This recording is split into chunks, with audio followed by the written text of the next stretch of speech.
This evening.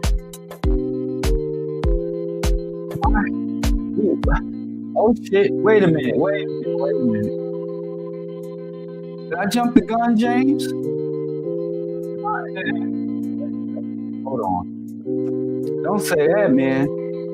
You didn't know it was supposed to be a show today, was there? Hold on. Now you got me all messed up in the game. 1 second, let me just check. I might be able to get you off here just now. That'd be wild. Oh yeah, it's tonight. Scared me. Yeah, I'm on time.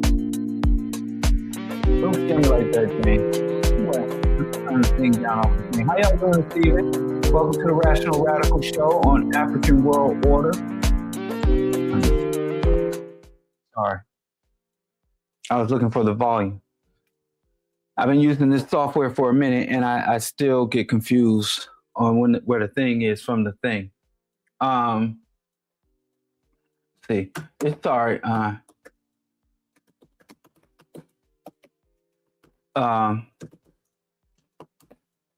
Your boy, my boy, our homie, James had me startled because he was like, "What you doing here?"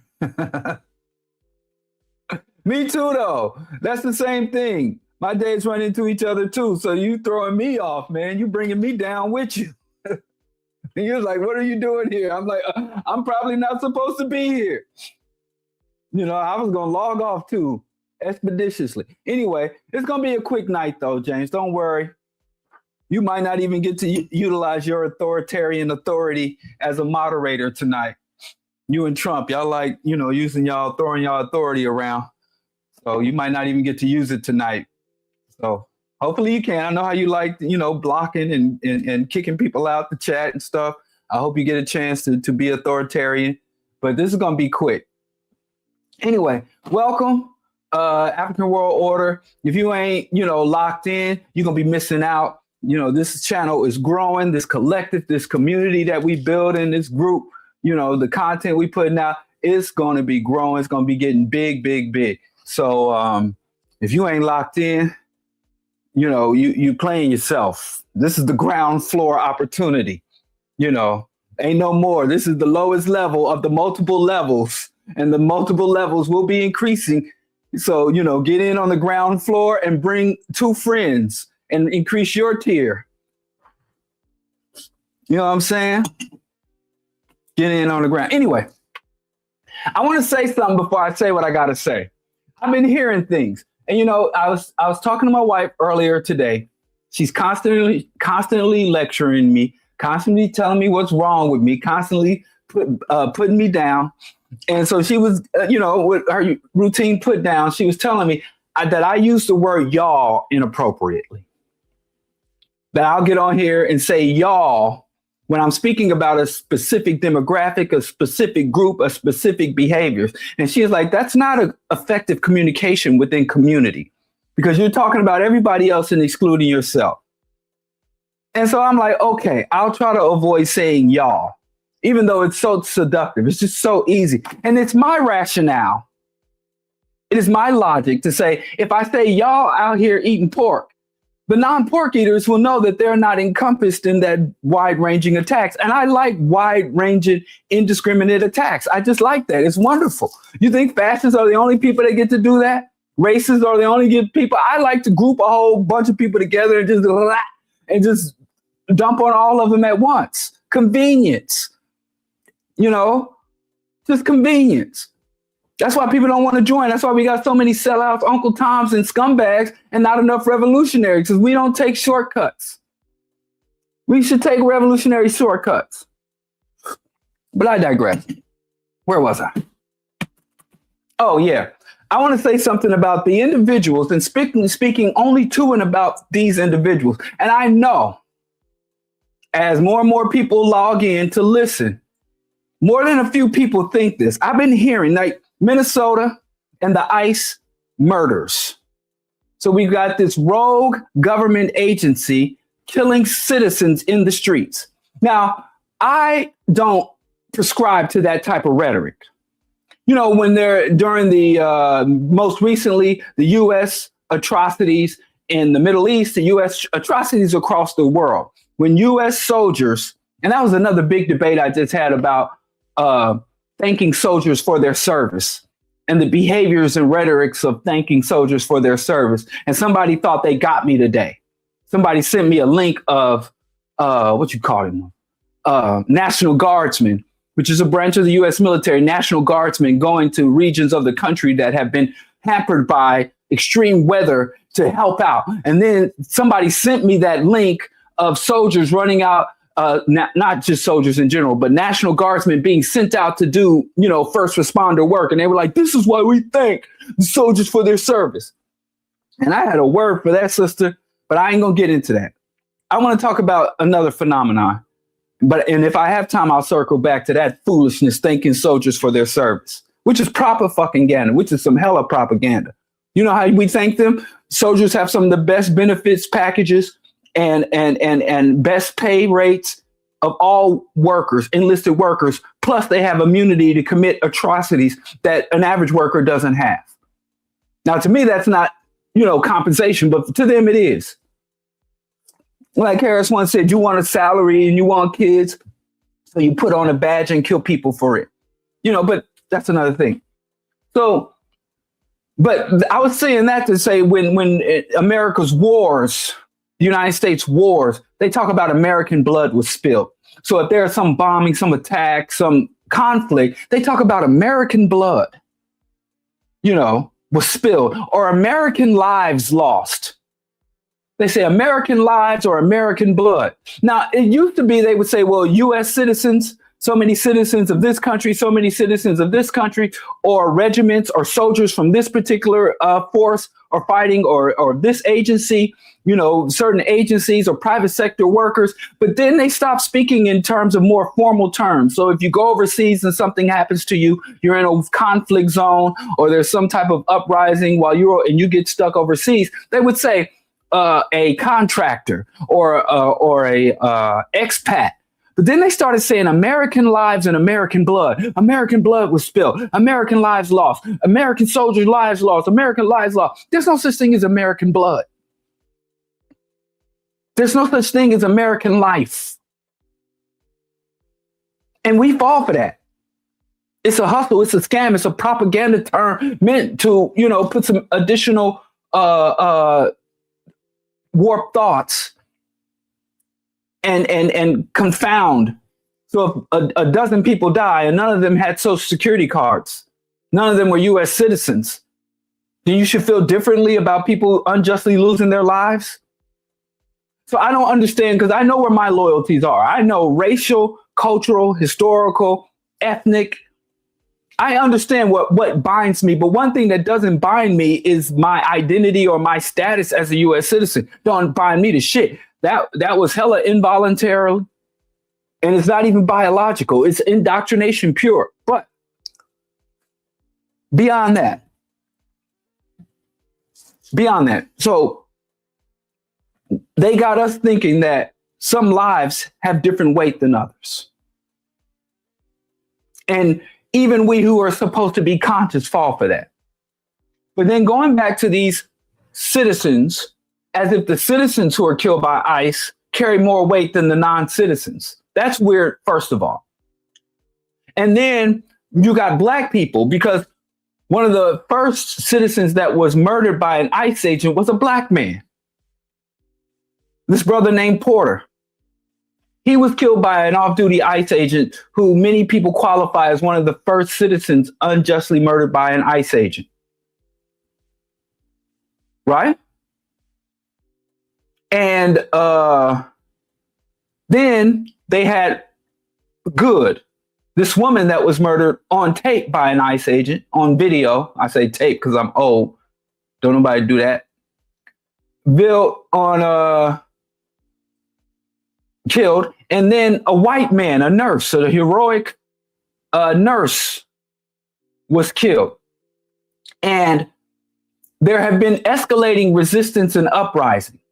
And I see some people saying, well, A few people are justly saying, well, immigrants, dozens, if not hundreds of immigrants have been injured, killed, put into concentration camps in various places between Latin America, El Salvador to black sites. Same shit they were doing during 9/11, disappearing people, which is against the law, which is against Constitution, our constitutional rights. And there's a little known fact that if you're in U.S. soil, even if you're not a citizen, the state still has to abide by basic constitutional and human rights.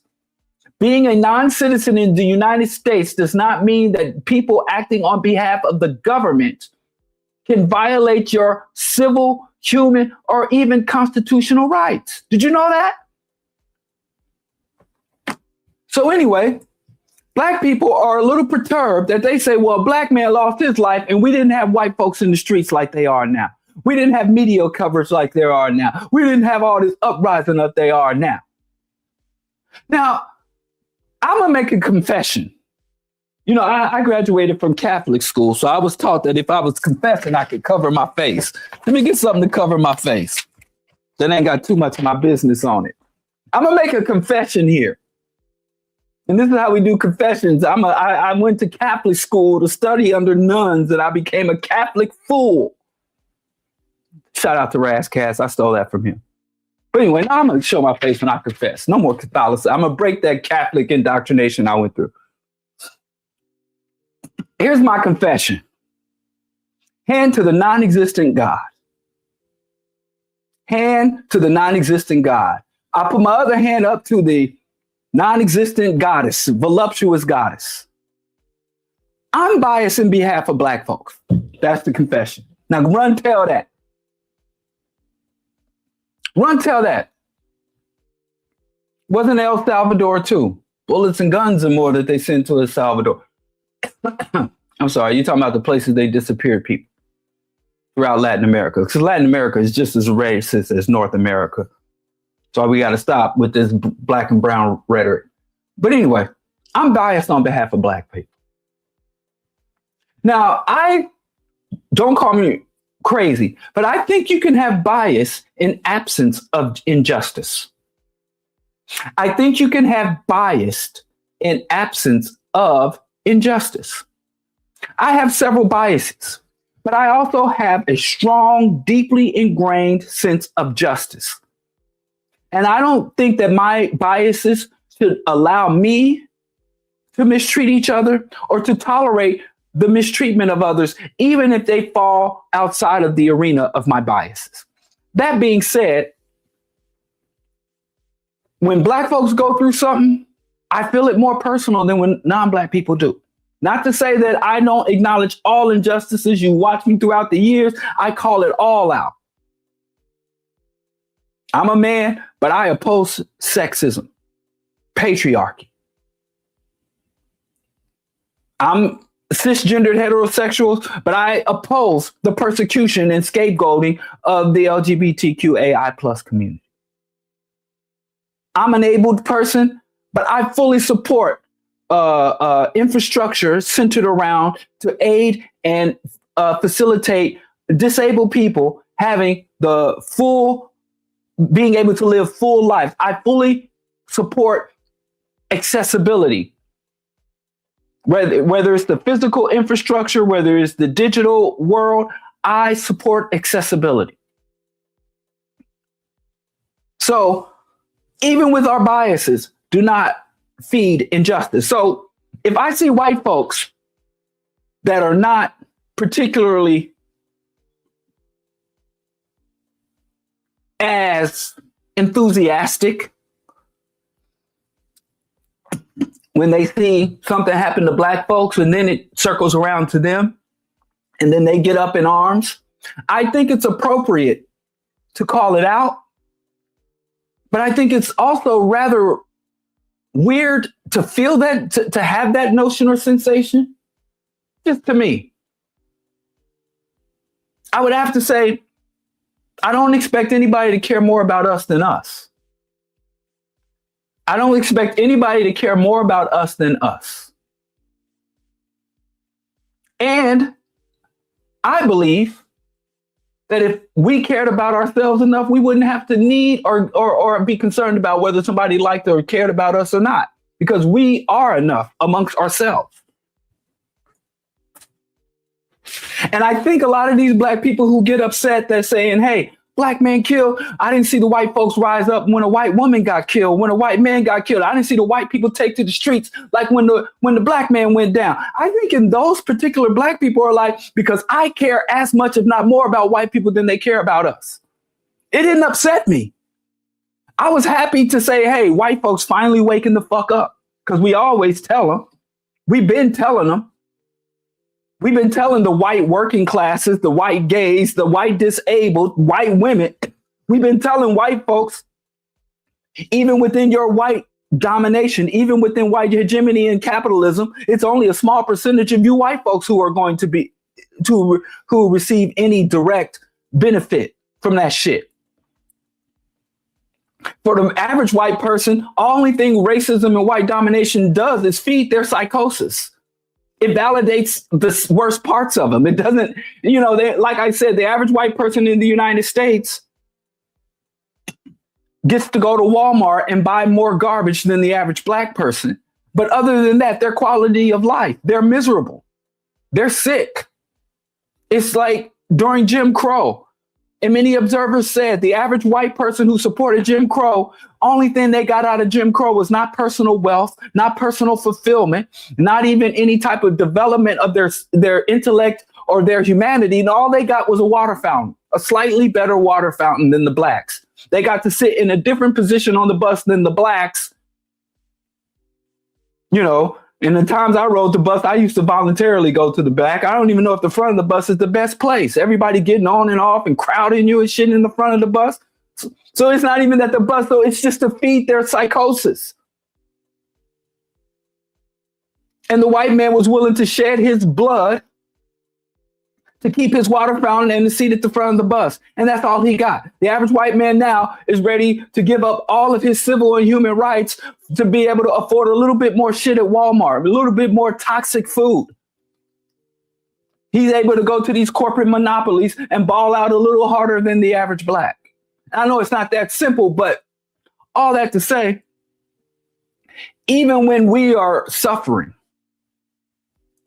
we all know, anybody who has a cursory understanding of history, that this culture, the Western culture that dominates us, always cannibalizes its own.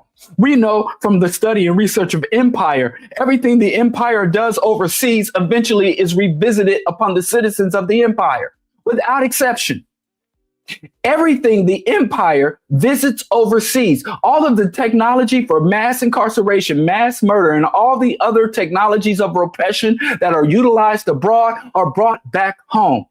All of the techniques and tactics for tactics and weapons and technology for mass urban extermination, mass urban surveillance, mass urban displacement that were developed on the West Bank and the Gaza Strip. And it's really weird. Everybody talks about Gaza and nobody's talking about the West Bank anymore. But that's a whole nother thing. All of those technologies are now in the streets of the United States. And little be known, in Israel, Israeli citizens are under surveillance and repression. So you have to toe the line in Israel, being an Israeli citizen. That's why I always tell y'all, white privilege is a myth. It's white pathology, because the only people, white people that get the extra protection that we fantasize about, that we want to enjoy ourselves as U.S. citizens, are the most wretched, demented, pedophilic whites. The white people that are down for justice, they lose white privilege, or this thing y'all call this thing y'all call white privilege. But anyway, I just would give advice to the black masses, regardless of what woke the white people up, when they are awakened. And I don't understand why we understand manipulation. We understand how they can co-opt us, sometimes take advantage of our rage, how they'll piggyback on our movements and struggles we'll take to the streets. We understand how white women piggybacked on black women for their suffrage, for the women's rights movement and the feminist movement have used black women and the justified rage and the just injustices suffered by black women, they piggyback on us. But we act like those tactics are not available to us. It's crazy to me how much hostility black people show to the white left. People talk all this cookout shit. They talk about a white person that knows how to Dougie, a white person that knows how to dance or properly braid hair or do a proper sew-in. They invited to the cookout. And I never hear them talking about black, white communist, white anti-fascist. You know, you have militant left cadres in Europe going around literally beating the shit out of Nazis. And the cookout argument, which is a silly argument, but if we're going to be stupid, let's be stupid in an intelligent way. We don't have to be ignorantly stupid or stupidly ignorant. But I digress. I don't think this is a conversation we're ready to have. But I'll just say this. When the white folks are in the streets against the government and the white folks finally get on the right side of history and we want to chide them for how long it took or chide them for whatever thing had the white folks in the streets, to me, that means I think we're looking at them as saviors. I don't think we're putting them in the proper historical or even political context of the white masses. Why aren't y'all black folks riding that wave? Because if we were in the streets, that's what they do to us. When we rise up, when we out there in the streets, Black Lives Matter, the white people come with their grievances and they see us moving as a mass and they put their grievances right on our shoulders and let that ride. It's just really weird.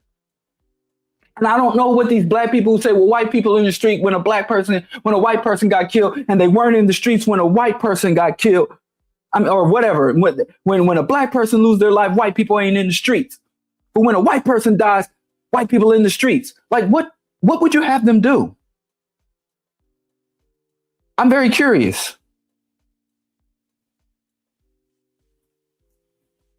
This is all strategies and tactics of conflict. The alliances and allies are not permanent. Once your interests are defined, once your interests are well defined, then you can look at there are several times where you will be fighting shoulder to shoulder with some people that maybe further down the line you might have to be fighting against. Back to back, shoulder to shoulder, or face to face. That's just the nature of a protracted struggle and conflict. But when we weep about white people not caring enough about us,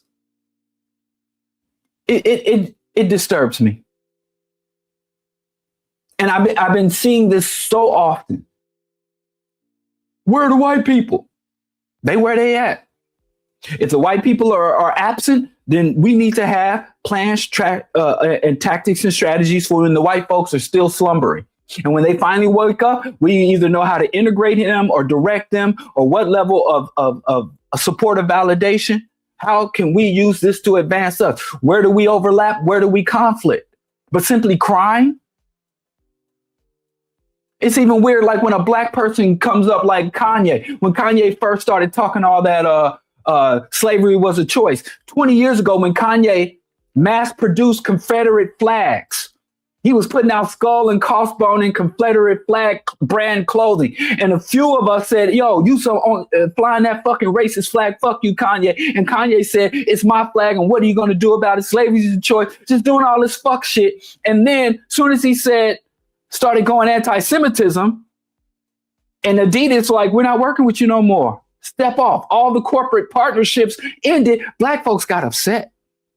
When he was dissing black women, when he was dissing black people, the corporations were still rocking with him. But then when he dissed Jews, the corporations departed. And I'm like, what the fuck did you do? What do you do? And what would you have them to do?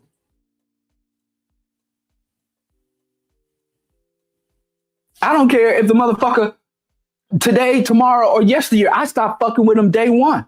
No music. I don't play his shit in my car. I had a CD around. I tossed the CD, or I think I did. I don't fuck with his shit. Ain't none of my kids ever had no shoe or nothing coming out of him or his camp. And any artist that affiliates with him, I don't fuck with no more. Regardless, if Adidas, what the fuck Adidas got to do with us? Goddamn busted ass Adidas. Well, all I'm saying is we as African people, we know how we move. We need to move how we move, whether we got allies or not. When the allies present themselves, we make allegiance, and allegiance is about mutual benefit, mutual support. And we make sure that we don't give more than we get, and we don't get more than we give. And we understand that it can be transient. And the moment that the allegiance becomes imbalanced, we move on and we assess what we got from that. This shit ain't complex. Well, white folks in the streets fighting against cops. When has that ever been a bad deal for black people? Y'all complaining. It's just weird to me. But I digress. I should move on. I don't even know if I'm being clear. But I've been dealing with this since I entered the struggle. When they diss black people, nothing happened. When they diss, you can't say that about me. Let a public figure diss my community, diss my people, diss our ancestors. I'm not Adidas, so they might not give a fuck, but I take action. I ain't got to wait for white folks. I don't get mad when Adidas take too long to cancel Kanye, because anything that Adidas put out with Kanye, I'm not touching the fucking shit. And if I see an average working class black person wearing some Adidas Kanye collaborations, I was done with fucking Kanye long before Adidas. I was done with Nicki Minaj before this MAGA shit. I was done with her before, remember when she put out that looking ass nigga? So I ain't got to wait for them to piss off white folks to be done with somebody.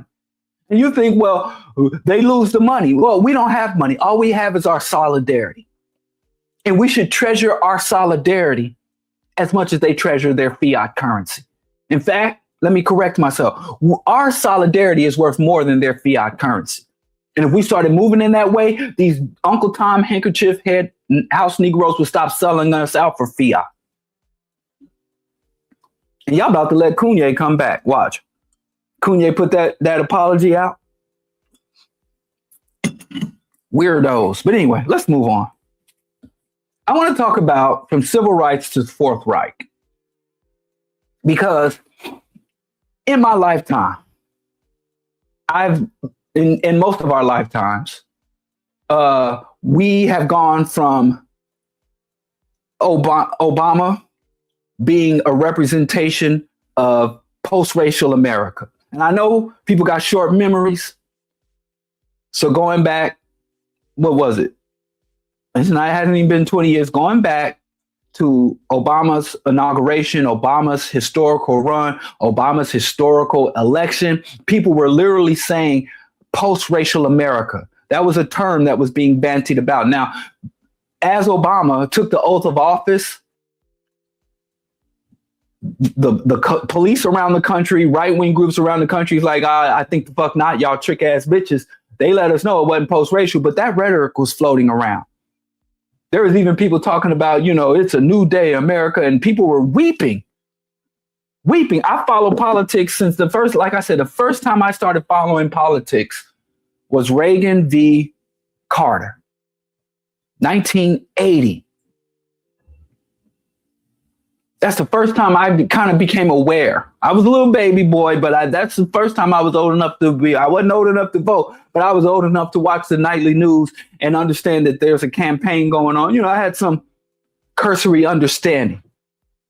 And as far as the black community, I remember when Reagan was elected and reelected, I remember I was living in a poor black child on food stamps, Medicaid, food stamps, Section 8 vouchers, all that shit. I was on welfare. I was a welfare baby with a teenage mother during the crack epidemic.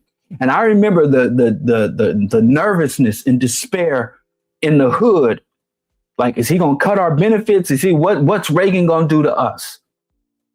So I've seen that despair. I've seen the elation when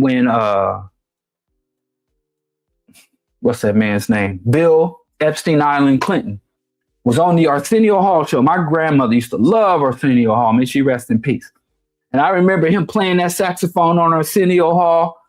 And I remember y'all beloved Toni Morrison talking about Bill Clinton is a black president because he was raised on McDonald's and he was raised by a single mother. He had an absentee father, and he didn't come from the white Anglo-Saxon Protestant northern elite. He didn't come from oil money. He didn't come from mining money. He didn't come from the white aristocracy. He was a neighborhood round the way boy, even though he was a Rhodes Scholar.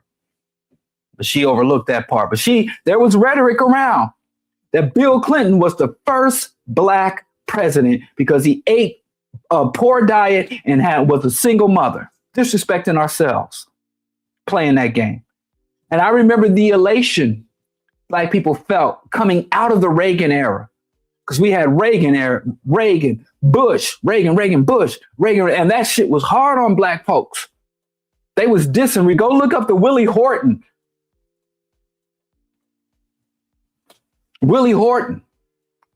Shit. And so I remember I've seen black people despair in elections, and I've seen black folks celebrate elections.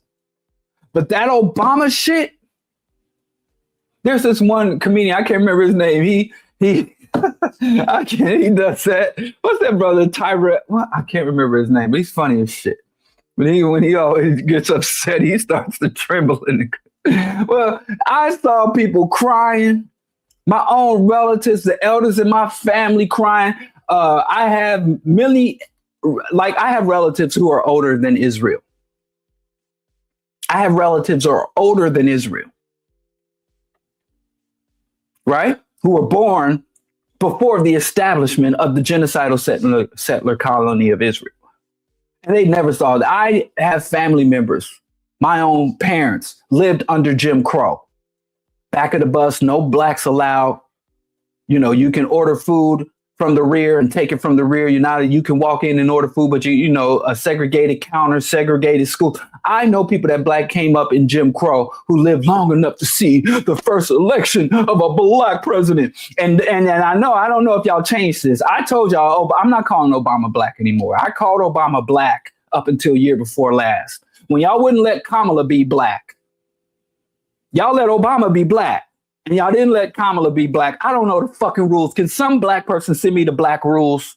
Y'all keep revising and updating them without telling me. Even Janet Jackson said Kamala, more nerve than a toothache. So Janet Jackson's son isn't black either. Neither are her nieces and nephews. Most of her nieces. So the Jackson family is no longer black. According to old Janet, she's black. I didn't know. That was weird as shit. But I digress. All I'm saying is Obama represented a culmination of all of the struggle, all of the sacrifice, all of our loss. He was King's dreams. And I saw people making murals of Dr. King, Malcolm X. Sometimes they throw Marcus Garvey in there, so rest in peace. Sometimes they throw Frederick Douglass in there, and then Obama. Even though if Obama was president and Dr. King was alive today, Obama would have had him under surveillance. Obama would have had him arrested, detained. If you don't believe me, if Dr. King was putting on marches today, in 2008, under Obama administration, look what Obama did during the Occupy movement. If you want to know if Obama was president in the 60s, instead of Kennedy, LBJ, Nixon, if Obama was around back then, look how Obama destroyed. Obama was more effective in destroying mass movements for justice than many of his white predecessors. But that's not my point. You can go back to the Bro Diallo archives and hear all my Obama shit, in case you want a refresher. But the bottom line was, Obama's election in 2008 was considered by a lot of short-sighted people to be the pinnacle of civil rights achievement, that Black people have reached a level of integration. So even though there was still some work to be done, if a Black man could be president, a Black man could be anything. And many successful and affluent Black people were like, yes. And Obama surrounded himself with Black success. And his attorney general and several of his cabinet members and high-level appointees were all affluent Black people who were saying basically, you know, despite ongoing racism and discrimination, if Black people are willing to endure and not let yourselves down. And Obama used to come throughout his 8 years in office, would come back here to Chicago and speak, you know. Back then, my wife was teaching high school.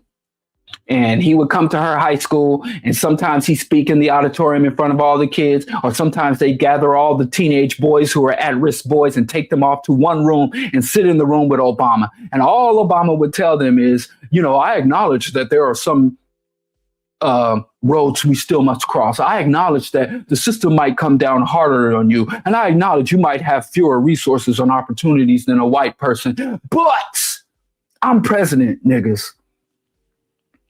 So sky's the limit. We can do it all. America has crossed the threshold. America has turned a corner. America has gone past a line and there's no turning back. Ain't no stopping us now. We're on the move. And a lot of conscious revolutionary Black people believe this. It ain't just the Black masses. It's not just the Black liberals. It's not just the Black Democrats. It's not just your average Black citizen. This was all over the world. They were celebrating him on the African continent and throughout the Caribbean and Latin America. Everybody was hooping and hollering that we had crossed the line. Everybody all over the world. Dr. Leonard Jeffries, one of the greatest radical revolutionary scholars, endorsed Obama and said that Obama was evidence that we're in a new time and in a new age, that Obama was evidence. Dr. Leonard Jeffries, to the point, and you know, I don't like to bother our elders. I think our elders have earned their rest. James Smalls and a lot of elders have disappointed me. Now, I'll say now, if I ever cross the line, let me know. But Dr. Leonard Jeffries, Minister Louis Farrakhan endorsed Obama, and they had Obama out sweating. In his starch collar, well, I soundly reject Farrakhan's endorsement. I did not call for, nor do I accept Farrakhan's endorsement. But forget what Obama did. What the blood clot? The great Satan? Caucasus Mountain cave dweller, you told me this system is destined to fall. Why are you endorsing the leader of hell? You're endorsing a candidate for president of hell. I thought America was destined to fall. But anyway, he had everybody was showing. Shout out to Dr. Marimba Ani. You know, I remember Dr. Marimba Ani debating Leonard Jeffries. And I was watching that debate like, Dr. Jeffries has lost his goddamn mind. He's lost it. You know, I remember, but anyway, all that to say is, I know some of us like to pretend we never sipped the Kool-Aid, that we always knew it was going to play out like this. But I know a lot of people, I don't need to name names, because, you know, to me, learning something, being wrong about something, and learning to correct yourself is more commendable than being right all the time. I think people who learn things sometimes, you know, make an incorrect assessment and then show the capacity to acknowledge that incorrect assessment and move in the right way. That's extremely commendable. It is at least equally commendable than somebody who was right all the time, especially when the evidence presented itself. So anyway, how did the United States go in less than 20 years from a new day, post-racial, woo, woo, woo, to being a full-fledged fascist state, overtly racist, tearing down monuments to civil rights leaders, tearing down and outlawing evidence of slavery? How did the United States return to Jim Crow status, colored uppity Negroes like Don Lemon being arrested for daring to question a white man. You know, they used to lynch black people. They used to lynch black people. You, how dare you, you uppity Negro, come and question a white man about his actions and activities. Through journalism, journalism is the only job. Journalism is the only job that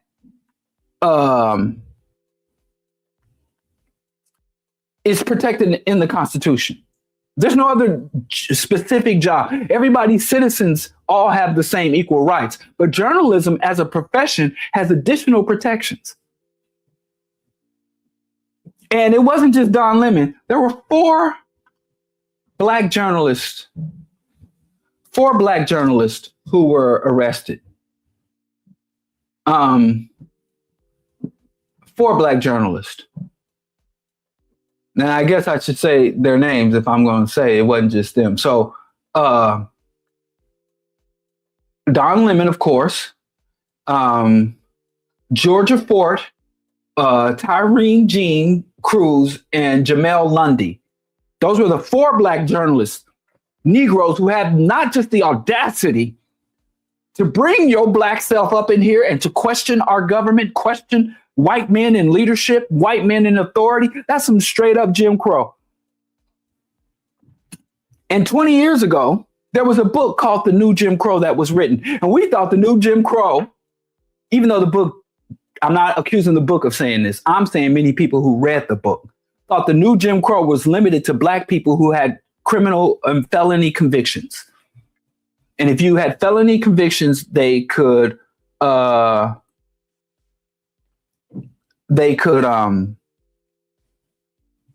legally discriminate you. Housing discrimination, educational discrimination, your Second Amendment rights of discrimination, limit your freedom of speech, limit your access to appeal, limit your access to express or voice your grievances. They can classify you as a second class citizen or even less than fully human if you are convicted of a crime, right?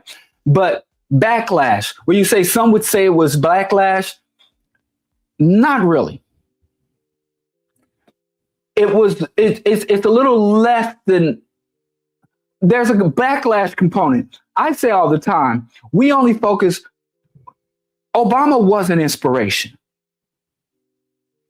We think that Obama was an inspiration. Like, again, there were several organizations, Obama-esque organizations here. And one of them was BAM, Becoming a Man. And they's like, well, we have these charities run by black men that teach black boys how to dress professionally, how to tie a necktie. You know, Steve Harvey had a charity where he would take young black men off to play golf and to engage in leisure activities that affluent white men do. And so if you can conduct yourself as an affluent white man, then without any of the money or power, just fake it till you make it.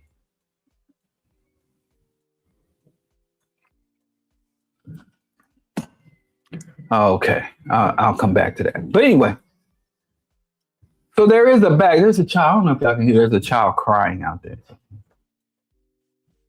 But anyway, so the backlash, Obama inspired, and we focused on how Obama inspired the black community in general and black men specifically. We ignored how Obama inspired white people. I don't know if there's a special term for it. Let's see. Because bad inspiration or negative inspiration, or they call it spite-driven inspiration, right?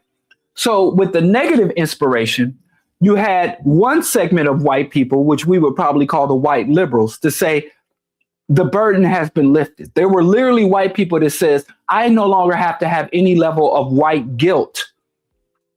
I don't need to feel bad for past abuses or even the current state of black people. I mean, they got Michael Jordan, they've got Bill Cosby, they've got Oprah Winfrey, and now they have Obama. What more can we give the Negro?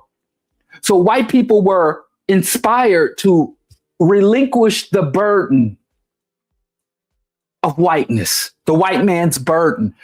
I no longer have to concern myself. And granted, many of the white people who take this position, many of these white people, you know how like there's a dude online that nobody want, and he says he's done with women.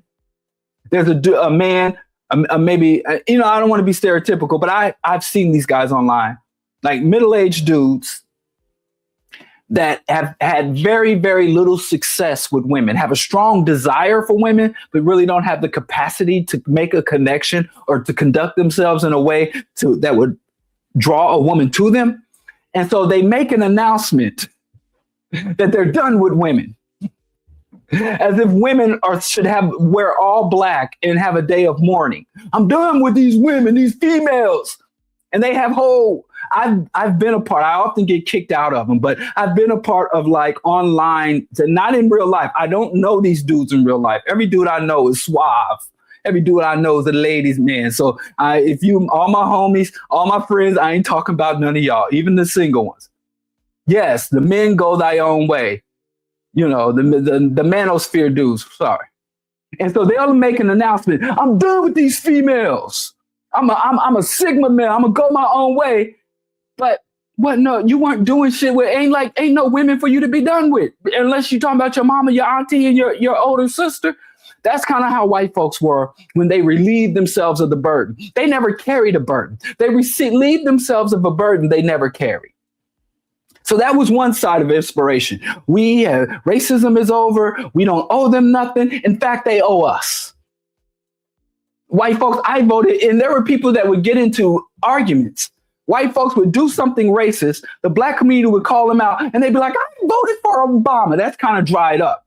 2008, 9, 10, you know, after his first 2 times, and even a couple of years. I mean, up until 2016, when Trump took office with the white majority vote. When Trump took office, that kind of dried up. But Obama's entire 8 years in office, white folks had a get out of racism free card if they voted for Obama. They would do some highly overtly racist shit. And the moment you say, you know, good, they were like, how dare you? I voted for Obama. I'm not racist. I voted for Obama. There were even people who were taking like side credit. But how can you call me racist? My daughter voted for Obama.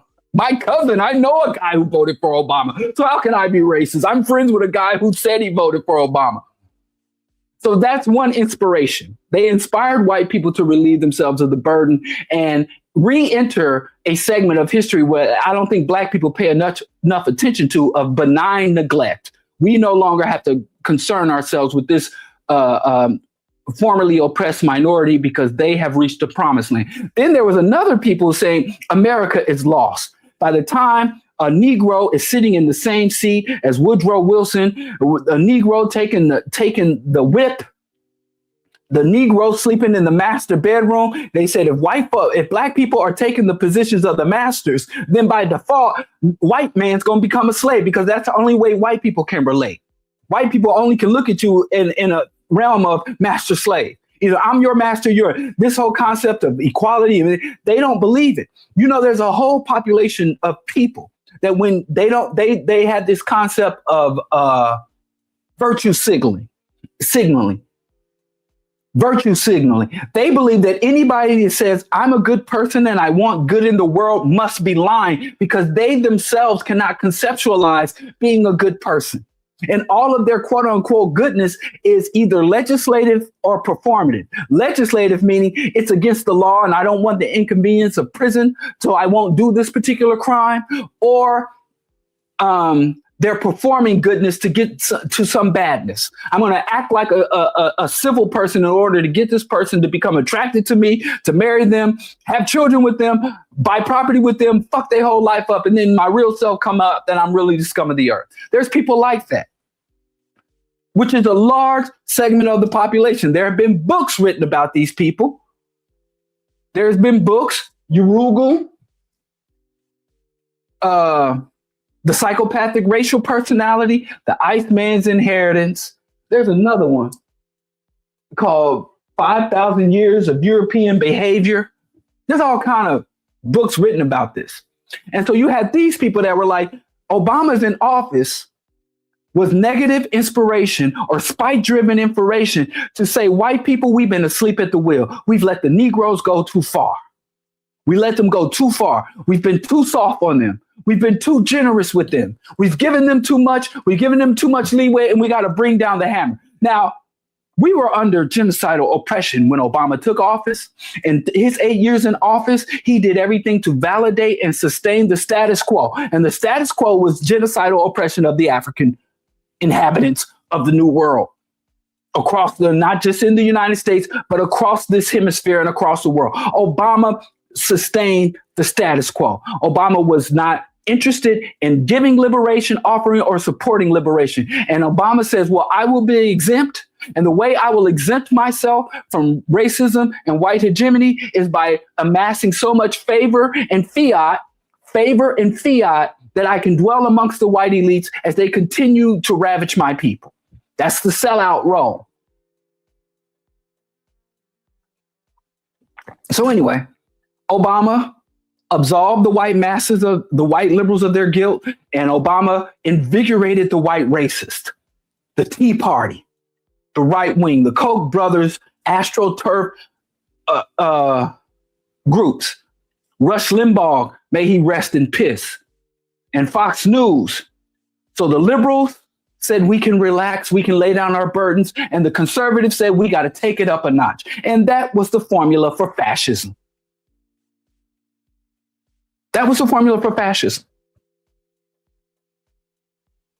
So Obama's election laid the seed. And here's the thing. If you study the history of Germany, because I call this the Fourth Reich, white people, regardless of where they're on, they have this thing about the Fourth Reich. So Nazi Germany was the Third Reich. And as Nazi Germany was defeated, I'll do air quotes, because when you have a world war, full spectrum warfare, full spectrum dominance, that war was not just military. Wars, world wars, major conflicts are not just militaries or dispute over territory. There's also a dispute and a conflict of ideas. And this is where we fuck up. And you can't just win the war, you have to win the peace. Meaning, however the war is resolved, whatever is the fallout, whatever is the negotiation, that is also a conflict. When they both sides put down the gun, there's an armistice or suit for peace, the two sides will negotiate, saying, well, what will be the consequences? What will be the compensation? What will be the rewards? What will be the punishments? And so the Nazis lost the military conflict.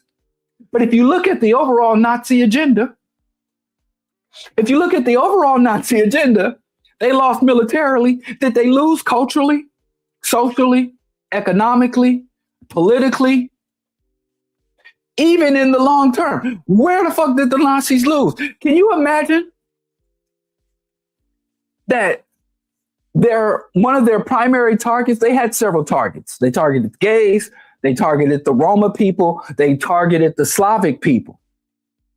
In fact, if you read Mein Kampf, I was assigned to read Mein Kampf by my Western Civ professor at the University of Missouri in Kansas City. He has passed on. Now, this white man was a damn good teacher, right? And a very, very hard teacher. And I used to be able to coast to A's, get an A, get an A. In some class, I could get an A, barely trying. In other classes, I had to struggle to get a B. I suffered. And he's one of them professors I had to suffer just to get a B, right? So anyway, in Mein Kampf, he even clearly states the Slavs, he hated the Slavs more than he hated the Jews. And if you look at the body count, everybody knows 6 million Jews, 6 million Jews. Do you know how many Slavs died? Between 20 to 100 million, because nobody was counting them. They don't even count the Roma. The Roma people to this day live in the slums and are persecuted and second-class citizens across Western and Central Europe. The Roma people. Go talk. I mean, we got a lot of Ukrainians and a lot of other people roaming. Go ask them tell you about the Roma people. If you talk to the average European migrant and you ask them about the Roma, that they, and you didn't know they were talking about, or you think they were describing black people. They're criminal. They don't have family values. Their homes or their communities are slums, filthy slums. It's the same shit. You think, like I said, you think white folks ran into black people and lost their minds? They were crazy when we first met them. They already knew how to do racism, discrimination, Jim Crow shit before we, but I digress. But nobody's counting those. And can you imagine now the former victims of the Nazis have fully taken on the mantle of the Nazis? Christian persecution. The motherfucking pilgrims, the Christian extremists came to the New World and had Salem trials. And now in Africa, Christian extremists are burning children they call witches, mutilating and killing children, starving them and throwing them, casting out witches and demons and possession. Jews are doing their Nazi thing. The Russians are now engaged in hostile military expansionism. So the Third Reich, the Nazis got defeated, but now it wasn't like there's certain things. I don't want to get into Warhammer lore, but in Warhammer lore, there is a race of warmongering species called the orcs, right? And they're big monstrous creatures, but they're not mammals. They're fungus. So they are basically like humanoid fungus. They have teeth and arms, but they're a fungal plant. So when you smash one, if you kill an orc, they emit spores. So you can't really kill the orc because every time you kill them, they emit these spores upon dying that spread all over the land and root themselves in the land. And then out of these spores come pods. And out of every pod, a new orc will be emerge. So if you had to defeat them, your best bet would be fully contain and encapsulate them. Because if you shoot them, smash them, blow them up, you're just multiplying them. That's what happened with Nazism. They smashed Germany and Nazis popped up in Argentina, Chile. Go read, or I think it's a movie, Boys of Brazil. The Nazi philosophy, Nazi ideas, Nazi values, right-wing, reactionary, theocratic, extremism, extreme delusions of purity, of the motherland, the fatherland, racial purity. That shit is everywhere now. It's everywhere. There were literally white men who came home missing a limb during the baby boom era. The baby boom are the children of the people who went overseas to fight the Nazis. There were people be coming home shell-shocked from fighting Nazis and then see their own grandchildren getting swastika tattoos, being skinheads and shit. Oh, poor white folks. Bless their hearts. Can you imagine that shit? Can you imagine going overseas, storming the beach at Normandy, coming back to America triumphant, and then your own grandson, because of racist propaganda in America, and all the Nazis go look up Operation Paperclip, get brought back here, and your own grandson's a Nazi? But I digress. So anyway, the United States did not have an awakening. Only the most gullible Americans believed that Obama represented anything other than what Del Jones told us, loosening up to get a tighter grip. We don't really remember the Obama era, but prior to the Obama era, we had the second iteration of the Bush era. So you had Bush 1.0, who was a one-term president and was probably one of the most well-connected. He was the first and only president that ever acted as head of the CIA.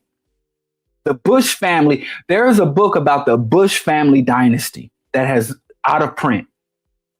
It's out of print. I had a copy of it at my bookstore, and I thought to myself, I'm gonna have to put this book aside because I'm gonna just, embezzle this book from my own business. And a brother came in there and was like, let me buy this book. And I'm like, fine, I'll find it again somewhere. I'll go to the wholesaler. And I never saw a copy of that book. I think it was called Bush Family Fortunes, going all the way back to Prescott Bush and the bootlegger, and during Prohibition, coming up to George, to the first term of Bush's.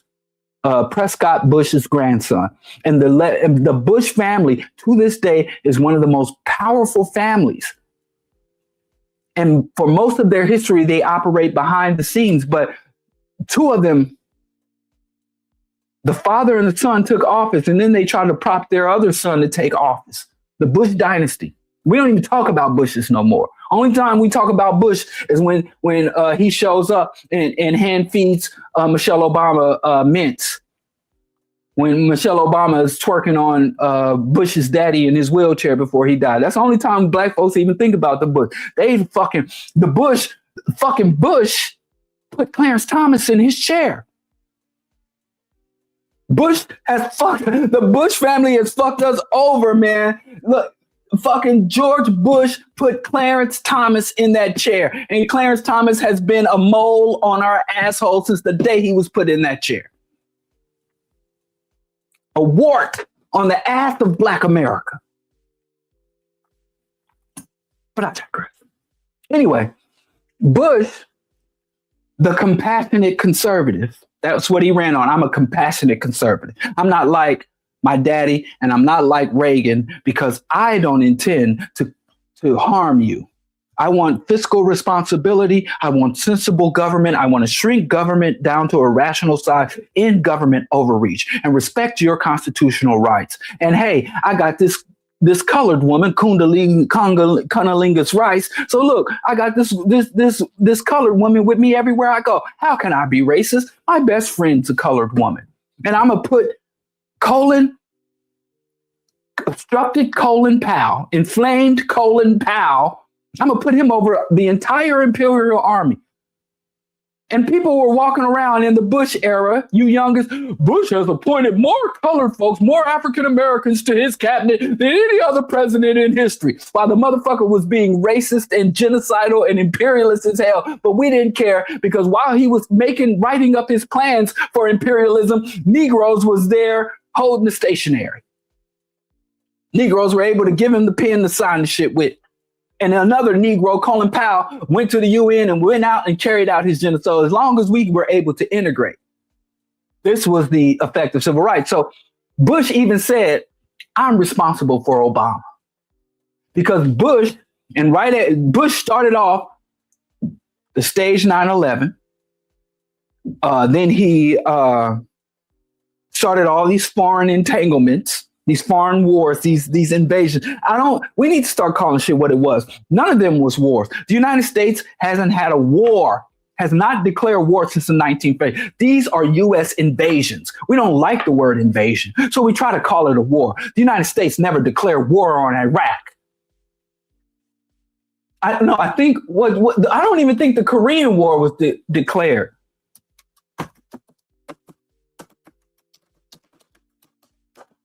I don't even think no,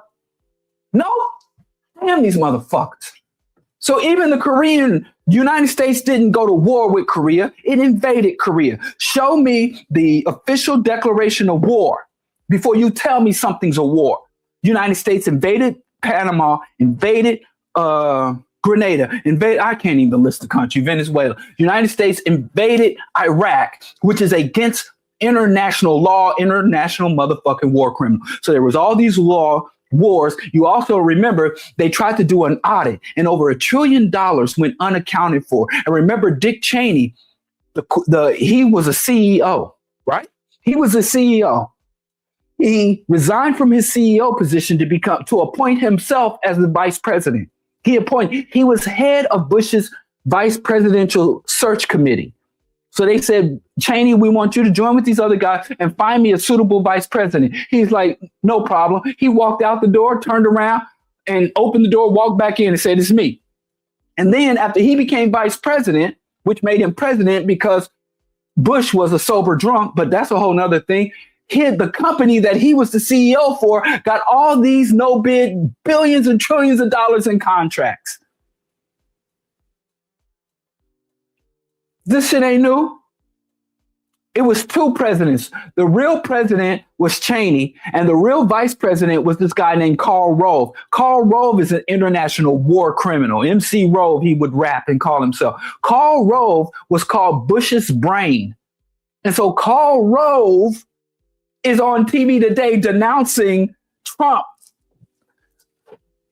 This shit is crazy. Halliburton, yep. Halliburton.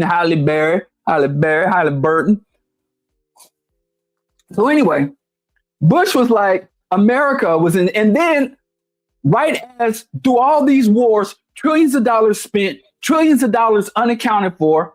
The Pentagon is the biggest money laundering machine. The Pentagon sucks up money and spews out toxic pollution all over the world, right? So Miller, come on, that's easy. Give me a harder question. Stephen, oh, you answered yourself. Don't ask me questions. Brittany, being selfish. You ask me a question, and then why you do that? Why you do me like that?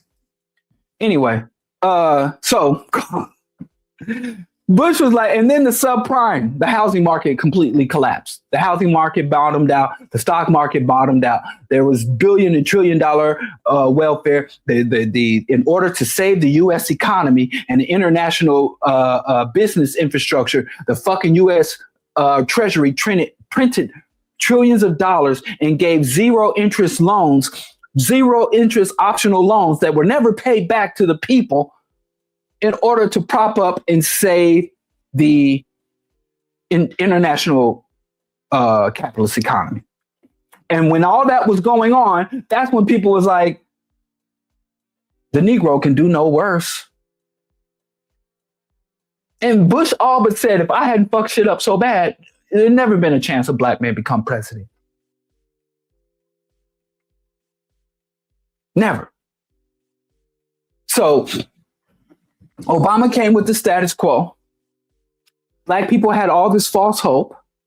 The white liberals relieved themselves of a false burden, and the white right wing said, we got to get busy and take power, take our country back. I want my country back. Remember that?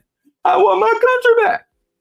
That was the germ seed of fascism. And the entire time when Obama, just like Trump, had the FBI, CIA, ATF, DEA, big guns for pay. The president, the executive branch, has their own private domestic armies. These alphabet boys, they call them. Through his hand-picked cabinet members, run some of the most powerful agencies and influence some of the most powerful agencies to target organizations and individuals. And Obama used it. Obama used his private army, the CIA internationally, and the alphabet boys locally to target American civilians for assassination, target the children of American civilians for assassination without trial, mass deportation. He did it all. But one thing he never did, which Bill Clinton did do. So all the bad things you can say, Bill, Epstein, Island, Clinton, for all the things you can say, he did. Bill Clinton went to war with the right-wing ultra-conservatives because Bill Clinton was a neoliberal. And Bill Clinton understood these ultra-conservatives are my political enemies. They the ops. And so the right-wing ultra-nationalist, he says, listen, I'm in power. You white like me. I believe that white people should rule in this way. And they were like, no, we should rule that way. So he's like, listen, I'm the elected official. I'm power, bow down. And he sent Janet Reno. He sent in Janet Reno, said, listen, the ultra right-wing opposition must be quelled. And she went about it. These right-wing militia, the militia movement, the American, the Texas independence and the Alaska independence. You had white people in these different places because they thought that Bill Clinton, even though he was carrying out mass incarceration and every other racist policy and expanding every racist policy that was enacted between Nixon and the Reagan administration, he was validating and enforcing all that and being just as racist as they were. He played the sax and played footsies with colored folks. Him and Vernon Jordan would play golf together, and that's enough for white people. White racists don't really go off of facts or substance. You know, racism is kind of like a religion. It's purely make-believe, made up make-believe shit, right? So he brought down the hammer. That's how you got Waco, Texas. That's how you got Oklahoma City bombing. That's how you got Ruby Ridge. And if all the people, if you go back and Alex Jones and InfoWar at that time were like, government takeover, the government, and the same, many of the racist white people who were saying the government is the enemy back then are now saying government is going to save us under truth. All that shit was going down, right? And Obama, I thought to myself, maybe Obama will at the very least reenact or reinstitute the Clintons' war against the militias, the right-wing extremists. He fought against the right-wing extremists because they had different strategies, methods, and tactics. He did not fight the right-wing extremists because they were racist, because he was racist.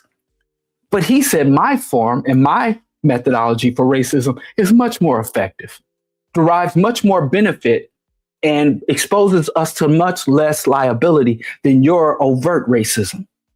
But the average white racist is too stupid to understand dog whistle and covert racism. They don't even accept, when you say there's institutional racism, most racists don't believe that there is a such thing as institutional racism. In fact, the average racist believes that Black people, women, and the gays and migrants receive more benefits from racist institutions, not less. Not less. So when these sophisticated Rhodes scholars, when these academic racists implement institutional racism and they go and give these eloquent speeches with dog whistle racism embedded within there, the average white boy like, what the hell is he saying? What the hell was happening? What the hell? Now, and then when a racist come and say they're eating the cats, they're eating the dogs, they're rapists and murderers, they're yeah, because that's what they understand. That's what they understand. So the United States went from civil rights to the Third Reich because the United States, if that is a natural path. Another mistake that we made as Black people, that we even believe the fallacy that we had crossed the line, is that Black people adopt many of the same positions as whites. I believe that if chickens and cows could talk, there would be a percentage of chickens and cows that say, listen, we have to make sure we sustain the quarterly profit margins of Kentucky Fried Chicken and McDonald's. There will be cow, pig, and chicken advocates for corporate food industry, just like there are Black advocates for American capitalism and Christianity. No different.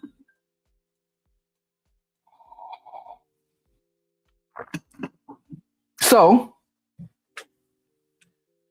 the reality is, Black people, there was another thing that Black people sought equality with whites.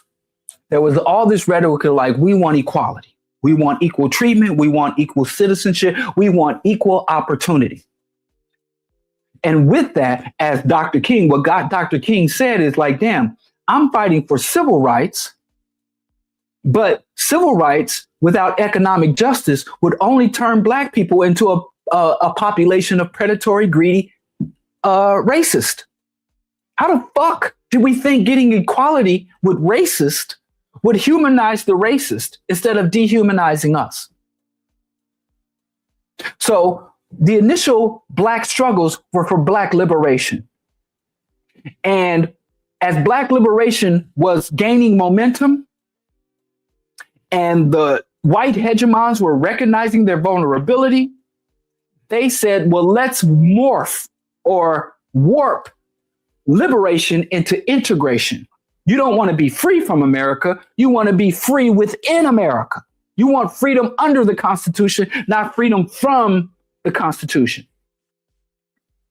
You want to go from second class citizens to first class citizens. And we've never defined what that is. So we also have a large population of African people, the strivers, the achievers, the educated, the affluent, the invested, who are like sustaining the US status quo nationally and internationally is in my own best economic interest. From Nicki Minaj, Jay-Z, and all the other Black people who advocate for Western hegemony, white hegemony, and capitalism. So we fought and won the wrong shit. We got our civil rights. I ain't going to deny it. And I ain't trying to give them up. I'm not saying civil rights and securing full protection under the law was a bad thing. What it was an inadequate thing. It was an inadequate thing. The problem with just dealing with the surface Ice Cube, yes, very much Ice Cube. He's the worst of all. And there's still people out there who believe Ice Cube was a real G. If you have a core sickness, if you have metastatic cancer, and I give you relief for your symptoms, you're in pain, you have constant emesis, or you have uncontrolled violent vomiting. So I give you something to reduce the pain. I give you something to relax your esophagus to stop the vomiting. Hell, I even give you certain supplements and nutrition dense foods that will help you maintain your weight and your physical appearance. But I never target, I never radiate or extract the tumor. A lot of times when you deal with the surface or symptoms of a problem, not only do you not solve the problem, you give the problem a room to fester, because the person suffering from the problem will act less aggressively.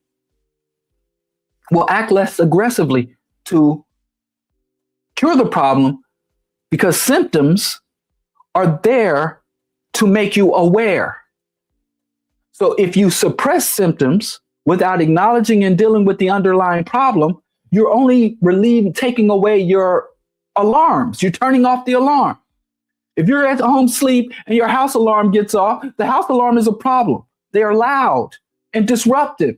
Oh, I'm like, oh, let me turn off this alarm. Boop, boop, boop. And then you get right back in bed. And you never investigate why the alarm went off.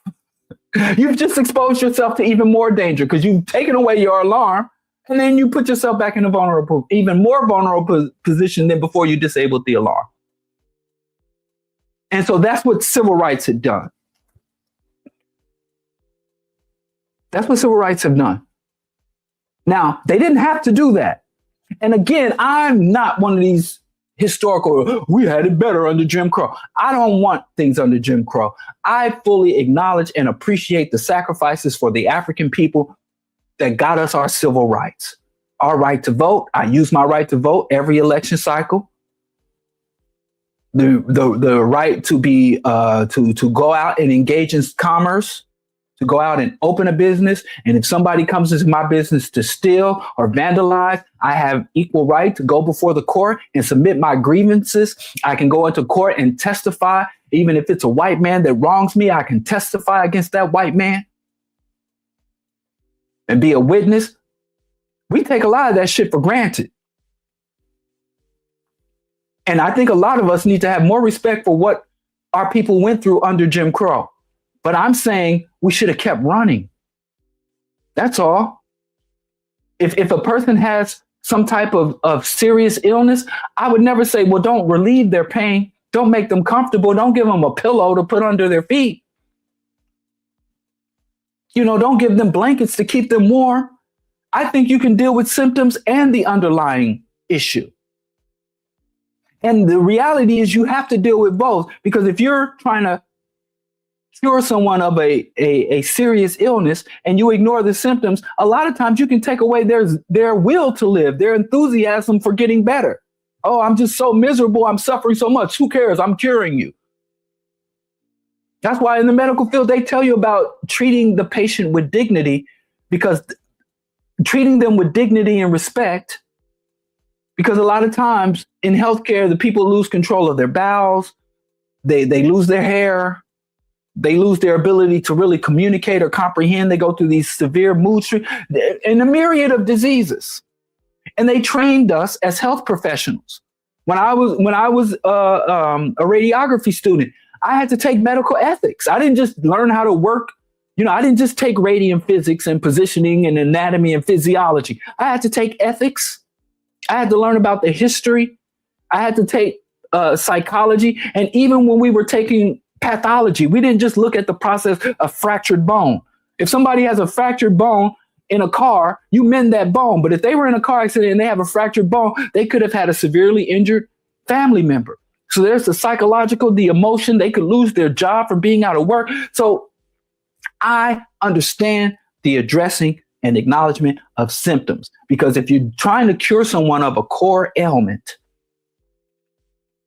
their enthusiasm and will to live and what levels of comfort and pleasure they can enjoy while they're dealing with the core issue are important in the healing process. Right? So it is the same thing. Yes, let Black people have our rights. And I really don't think the average Black person really understands how they would go to the deeds office. A Black man will work and sharecrop for 2 generations to buy a little plot of land to grow, and a white man could go take that land, and the Black man can't even take a white man to court. Back in the 60s, and when they hired the first police officers, the Black police officers weren't allowed to detain, question, or arrest white men. So if a Black police officer saw a white man committing a crime, he would have to notify the white cops. And a lot of times notifying the white cops could bring the hammer down on him. We're still recovering from that level of mistreatment. I mean, just imagine you go to the store and the clerk at the store just is rude, is short with you, won't address your grievances. Just that small 20-minute interaction could throw off your whole fucking day. Imagine all of society being like that for generations, for over half a century, after slavery into Jim Crow. So damn, a century. You come out of multiple centuries of slavery and in centuries of Jim Crow we're still recovering from. So I understand the fight for civil rights was valid, but it was inadequate. And to say it's inadequate does not mean we reverse it. We push it back. That means we build on it. If I could come and say, I want to build you a home, and I just lay a foundation and walk away, and you'll be like, this motherfucker just put a foundation down. He didn't put the floor. He didn't put the walls. He didn't put any electricity or plumbing. You don't fix that problem by ripping out the foundation I left you. You say, hey, a foundation is not adequate for shelter. There's a lot of shit we got to add to this foundation, and we can use the foundation to build on, which we didn't do. We said civil rights, the basement was the whole house. And for the generations, we've been trying to utilize the basement and function within the basement like it's a complete structure to live in. And the white people, if you look at modern U.S. history, if you look at modern Western history, if you look at their overall history, these cycles of warfare, these cycles of boom and bust, these cycles of concentration and collapse, these cycles of economic collapse, environmental collapse, societal collapse are a fixture in their history, to the point that many Western philosophers say, hey, we need these cycles of disruption and collapse in order to progress. Disruption and warfare is a driver of innovation. All the technologies and progress we enjoy is a byproduct of us scheming and developing technology to kill other people. All of our research and innovations, from flying airplanes to computers to satellites to cellular technology to radiation treatment of tumors, come out of us warfare, conflict, and competition. Now, that's not our culture. Most cultures do not function that way. I'm not going to go out and invent something so I can get a lot of money. I'm going to out invent something because of my level of curiosity and interest. And my currency It's the praise and love I get from service to my community and my people. We can transform that culture, these empathetic societies. But they told us these people are primitive. They didn't cut down their forests. They didn't kill off all the predators. They didn't domesticate all their animals. They're primitives. But now archaeologists are finally starting to acknowledge Native Americans were highly advanced. The plains were a curated ecosystem. The Native Americans had such advanced technological environmental sciences that they were able to cultivate a self-contained ecosystem and have a symbiotic economy based on a curated ecosystem that spanned thousands and thousands of miles. And Europeans came and it worked so well that they thought it was just nature. They thought these people just were living here. They didn't understand. And they would see the native people setting fires and shit. And they'd be like, look at these people. They're setting fires for the sun god, these primitive people. And now with all this fucking technology, with all these satellites, with all this fucking lasers and drones, Europeans are not able to sustain one ecosystem on this planet. Every biosystem on this planet is contaminated and collapsed. Coral reef systems, the ocean ecosystem is in collapse. The ocean is the truth. They tell y'all, God didn't make this world for man. Nobody made this world. This is an oceanic planet. If the oceanic ecosystems are what the planetary ecosystem, majority of the oxygen is produced by phytoplankton. Over 90% of the large sea mammals, the whales, the largest creatures that ever lived in the history of this planet are dying off. The whales have stopped singing. With all this technology, where our so-called primitive ancestors were able to make deserts bloom and sustain ecosystems that span thousands of years. And they've done this over the course of 3 years, and they tell us it's progress to the point where white folks is all but giving up on Earth and trying to fly to Mars and colonize Mars. Because they cannot conceptualize, hey, should we surrender capitalism and white hegemony? So the white people never changed their trajectory. When they gave us civil rights and equality and allowed a colored man to become office, that was not a departure from America, loosening up to get a tighter grip. So civil rights was the natural path. My ultimate message here is that we need liberation. This is every show. This is every show. If I don't say this during a show, forgive me, but I intend to say this every show. Racism is not our problem. Our vulnerability is our problem. Our goal as thinking, functioning, moral beings, as self-aware primates, is to dismantle the systems and institutions of white hegemony and capitalism. It doesn't matter how many of people from our race are able to make achievements and strive within capitalism, open successful business, accumulate fiat, or make some profitable discovery, or it doesn't fucking matter. It's gotta go.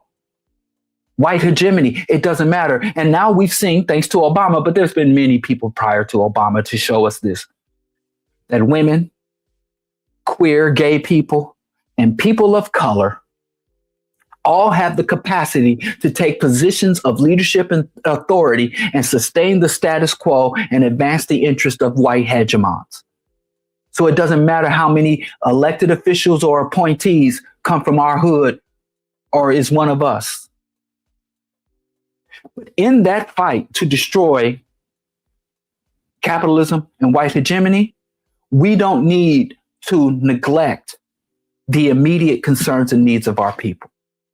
Those two things, immediate housing, reproductive rights, accessibility for disabled people, sympathy and support for neuroatypical people,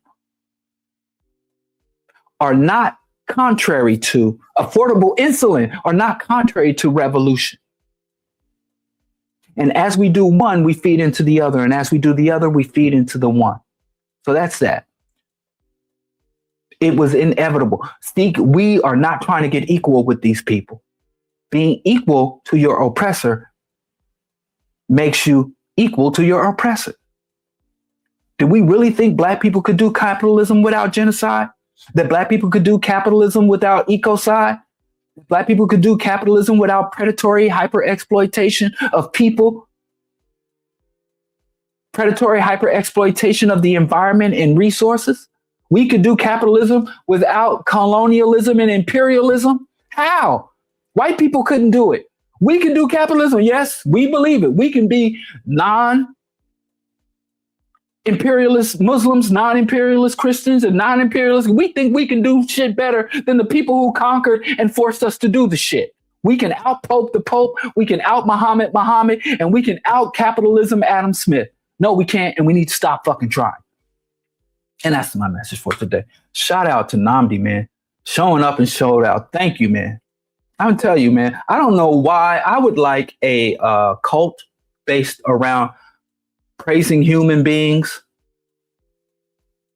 Like, if you want me to join your cult, then yeah, I would join a cult where there's a person to be worshipped, because I think that's who. Thank you for everybody that kicked in to help support and grow the African world order. Shout out to James. Shout out to Skip. Shout out to the whole African, to Cosmic Cowrie Shell. Marcellus, where you at? Tafari, where you at? We got Black Art Show on deck. We got the sisters showing up. Natalie, grown Black woman.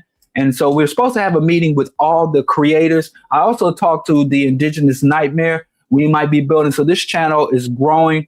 2026 is our year. Thank you for everybody that made a positive contribution to our just aspirations. It really helps. And Ron said something I marked. I don't know why.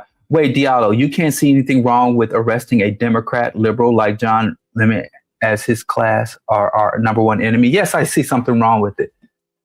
And our number one enemy, really? You must live a good life. I wish I could honestly say, yeah, Don Lemon's the number one enemy. So if Don Lemon has now been neutralized, is your life better? If Don Lemon was your number one enemy, he's under federal indictment. Let me tell you something. By the time you become my number one enemy, I'd like to believe that you were powerful enough not to be handcuffed. And if you are my number one enemy and you end up in handcuffs and detained and under federal indictment, I'm going to pick a new number one enemy. If you're laying awake sweating, if you're losing sleep and sweating and all moist behind Don Lemon as your number one enemy, I think you, let me just say, your life must be a good life. Oh, you're being sarcastic. Okay, thank you. I'm sorry, man. I can't even recognize sarcasm anymore. I can't. I can't because the world is so strange. Like, anything you say to be outlandish, it's more likely somebody believes it to be true. So I can't recognize sarcasm. I'm sorry then. Okay, good. Like, nah, yeah, I think that Don Lemon, there's an old saying, hoisted on your own petard. Don Lemon is definitely a dyed in the wool, tried and true liberal. And I think if there was a Pan-African or a revolutionary uprising, he would join with the conservatives and join with Trump to put it down before he joined the movement to overthrow. He is a status quo Negro. And so he is, and it's not very often that, yeah. So Don Lemon could do one of two things. He can become radicalized, he can become awakened, or he can double down. But I think he's going to double down. I don't know. He's an old dog. Maybe he'll learn a new trick after this. I know. I'm sorry. And I like to think that I'm a sharp person. I can't even recognize sarcasm anymore because shit is real. Shit is mad real. Anyway, I appreciate y'all. Thanks for thank you. Late kick in. Thank you. I thought that was Lil Wayne as a child. Well, that's a handsome young man. Third World G1. Okay, Third World. I like using Third World. I came up using Third World. I don't know why we got to let them trick us into stuff. Thank you for all the contributions. Please subscribe to the channel. Check out AfricanWorldOrder.com. We in there like swimwear. And I'll see y'all next time on the Rational Radicals. Hopefully, Skip will be here week after next. Peace, y'all.